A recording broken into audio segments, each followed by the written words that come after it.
Young people are losing their lives due to work-related stress. When such tragic news surfaces, everyone starts blaming the company, Indian labor laws, and so on. As someone who has gone through stressful situations, I prefer to analyze the problem within myself.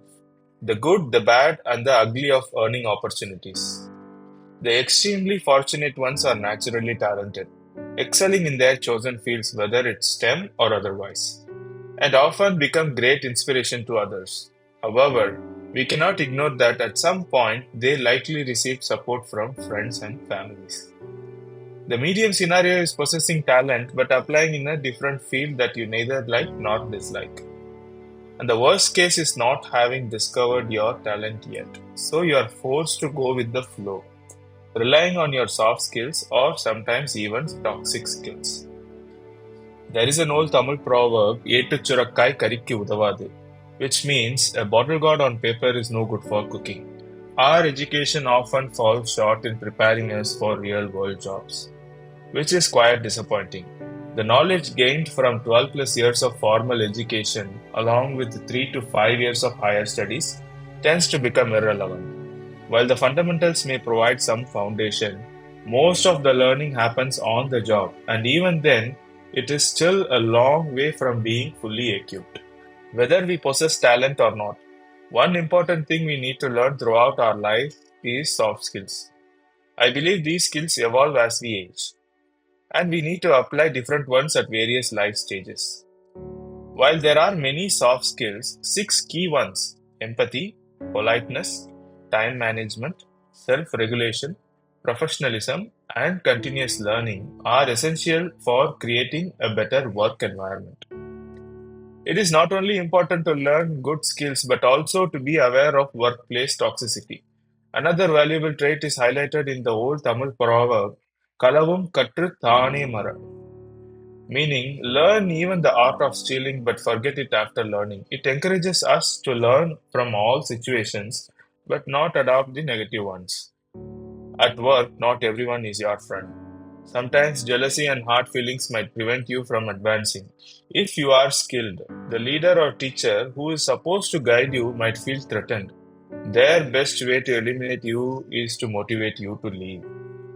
You must be able to recognize these challenges and take preventive measures, whether by avoiding traps, negotiating peace, or in the worst case, preparing to fight.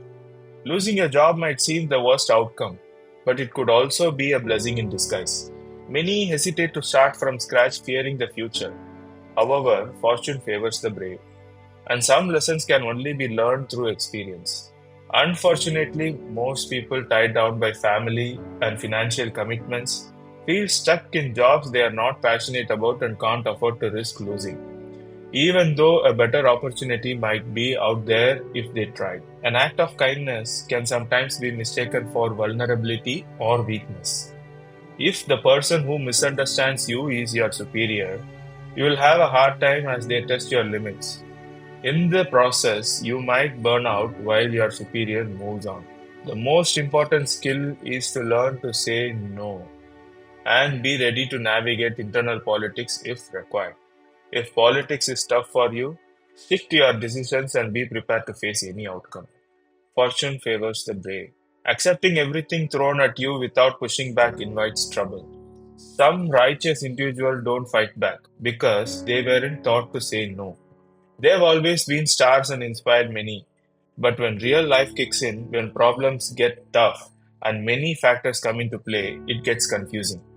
Work piles up, setting expectations becomes hard, and there is no time to rest. Some realizes that the only way to win is to lose the challenge, and sadly, some lose their lives. Management's goal is to make money. What seems challenging to you might be easily solved by someone else, so they may not empathize, especially if your superior lacks experience in your field. The focus is on solving the problem and adding resource to make profit. If you can't understand this, moving up becomes difficult. There is an old Tamil saying, "கடமையை செய் பலனை எதிர்பார்க்காதே," which means do your duty, don't fret over the results. This principle is discussed in all three major religious texts like Bhagavad Gita, Bible, and Quran. So work without fear or worrying about the results. peace and success will follow. Thank you so much for watching, and I'll see you in the next one. Bye bye.